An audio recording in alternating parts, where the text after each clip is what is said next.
I don't know if you can relate to this, but so many people are lost. So many people are lost. So many guys that I talk to are lost. And many times these are people that look like they got it all together on the outside. There are times where I feel lost. It happens a lot. On the outside, it looks good. Inside, kind of a shit show. There's a deep sense that, God, there's got to be something else. There's a thing that's waiting for me. There's a thing that I've got to be doing. There's got to be more to the life that I'm living here. There's this gnawing feeling that just not on track. And when we're in this place, it can get really frustrating. There's a sense that we're like a helpless feeling, like we're hoping for some magical thing, like a magical solution or a magical person to come along and deliver that thing that's missing, tell us what to do, get involved in that thing. And so today I want to talk about this, being in this uncertainty, and 3 keys to finding clarity, 3 elements that we can put into our life or develop or cultivate that will bring us clarity. These are things that I used in my own life, my own business, the core foundation of the coaching work that I do. And we use this to help ourselves find deep alignment with ourselves and what truly matters, but to also find really deep satisfaction with our work, with our relationships, and also on like a soul level. If you don't know who I am, my name is Tripp Lanier. I'm a professional coach. I've been the host of The New Man for a long time. We've had millions of downloads. I'm the author of This Book Will Make You Dangerous. And for whatever we discuss today, take whatever works for you and feel free to toss out what does not. Let's go into a little story. So years ago, I sold my first company. I was in my early 30s, and you would think that I mean, on the outside, it looks awesome. Like I should feel successful, right? No, wrong. I was terrified. I was really stressed out. Why was I stressed out? Why was I terrified? Because I didn't know what to do next. I had this big, huge question mark heading forward in my life. I knew deep down, it wasn't even I knew deep down. It was just all I could think about was I don't want to be uncomfortable. Whatever it is, whatever this next phase is, I don't want to be uncomfortable. I don't want to repeat myself. I don't want to go backwards financially. I don't want to fail and look like a moron. And I certainly don't want to waste my time. I certainly don't want to waste energy. And certainly don't want to waste money. So that was kind of like all I could see were all the things that I wanted to avoid. I was in this fear-based place. And that meant that going forward, I wanted absolute clarity. I wanted the sure thing. I wanted the perfect plan. And this meant that my entire life it felt like it just came to a grinding to a halt, that I was unwilling to move forward in any way because I could always see how things could go sideways. I could always see how the next plan, that might not be the right one. Let's just sit back and we'll wait for the right thing to come along.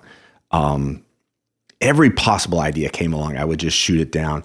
And eventually this seeking or this waiting for the plan to show up meant that I ended up creating all the things that I was trying to avoid. I wasted years dicking around. I wasted tons of money and time and energy dicking around, waiting around.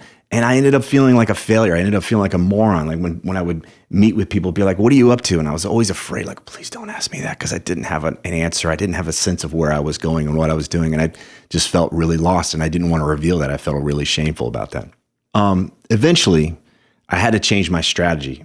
I had to change the strategy from seeking certainty and the absolute perfect plan and seeking absolute comfort. I had to focus on what I chose to do, I should say, is I chose to focus on what actually had me feel expansive, what actually had me feel alive, where I allowed myself to just simply follow my curiosity instead of trying to see what that plan might look like 5, 6, 10 steps down the road. I relaxed this need for certainty, and I just gave myself permission to experiment. This is what ultimately led me out of the dark. This is what ultimately led me to find the sense of what it is that I feel called to do in my life and make that a reality. I couldn't see that at the time, but this process is what helped. I'm going to share this with you today. There were 3 basic aspects to it. There were 3 basic keys to that. And this is formed the foundation for the work that I continue to do with myself. There's no set it and forget it. And it's what I do with others. So let's jump in. What's the first step? The first thing that we want to establish is, let's call it self-leadership. Let's call it that part of ourselves that is our inner authority. It's essentially the part of us that is not driven by fear. Now, fear is not going to go away, but we simply want to recognize fear as a passenger instead of a driver. We want to put fear in its place, and we want to be able to establish a perspective on what's possible for our lives where fear is not governing everything. So fear for me was, I can't be uncomfortable, I can't lose money, I can't waste time. It was all I could see were all the things that could go wrong. All right, let's put that into perspective. What else is possible?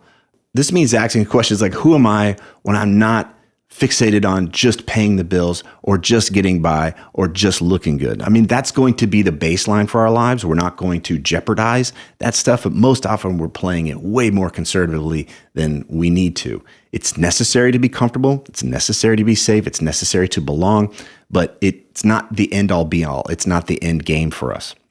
So what else are we called to do in this lifetime? What else are we called to do with our time on this planet instead of just surviving, instead of just getting by, instead of just fitting in? How do we really want to live? These questions provoke us to start to tap into that place that goes beyond our fear. Asking that question, what wants to live through me or as me in this lifetime? That's a question I ask myself on a regular basis. Like I said, it's not set it and forget it. It's something we're constantly cultivating. This is the first step that I do in this process when I'm working with others, is to start to establish this conversation, this channel of communication within ourselves, to establish this, okay, this is who I am, and I can start to access this perspective.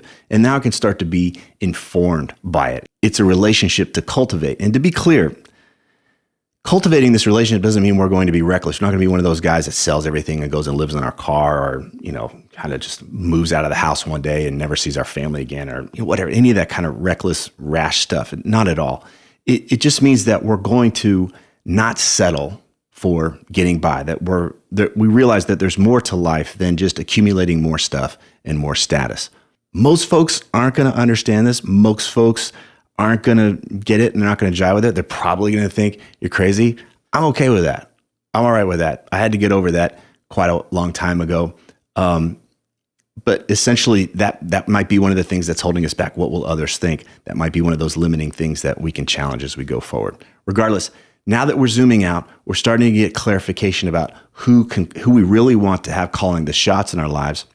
It's time to figure out how we want to express that in the world. And that brings us to step 2. Step 2 is clarifying or having a mission. What's a mission? Let's consider that for this conversation. Let's keep it really simple, that a mission is a clear, attainable goal. It's a project or it's a skill to develop. Like it's clear that it wasn't there and now it is there. It's something that we can measurable. It's measurable. It's something that we can clearly see that there is a before and an after. It could be a book to write, or an amount of money that you want to be able to create with a new skill, a business to build, a degree to earn. But the bottom line is that instead of being rooted in survival, it's in service of this essential part of us. It's essential to the soul work that we're doing. It's an expression of that deepest part of us. And that's what ultimately makes it more rewarding. Having a mission or completing a mission may take, days. It could take weeks. It could take months. It could take years. We're going to have many, many missions in our life. The mission is not the purpose of our life. The mission is simply an expression of that purposeful essence in our life. And I want to be clear, having a mission doesn't have to be career related. For so many folks that I meet and I talk to, there's this belief that whatever this meaningful, purposeful thing that we want to engage in, somehow it also has to pay the bills. It doesn't. It doesn't have to pay the bills at all. In fact, we can start to look at our lives in a way that our work in the world supports us and empowers us to have these missions in our life, instead of falling into the trap of, I feel called to do this thing, but I don't know if I can pay the bills. I don't know if I can support my family. Then it's not going to work. It must not be the mission or the thing that I'm really called to do. Bullshit. Just finding that thing that you feel called to do, that thing that that has you feel more alive or that you feel drawn to. We want to cultivate that. We want to nurture that, bring that into your life. And then how can the rest of our life support us to do that? How we treat our body, the relationships we have, the work that we do. We want to essentially set those things up so that they empower us to have that mission. All right, so we're not allowing money to eclipse the mission that we want to engage. But just clarifying the mission isn't enough, which brings us to number 3, the third key in all this, which is accountability. It's following through. We're grounding ourselves in self-leadership. We've clarified our mission, and now it's time to get to work. This is the nitty-gritty stuff. This is getting in the trenches. This is getting the dirt underneath our fingernails. This is what Stephen Pressfield calls turning pro. Check out my interviews with him. This is where we follow through. Not following through, when we betray ourselves, when we clarify self-leadership, when we clarify mission, but then don't follow through, like this is where it really eats us up. This is where we feel like we're betraying ourselves or we feel out of integrity. It kills our self-trust. It kills our peace of mind.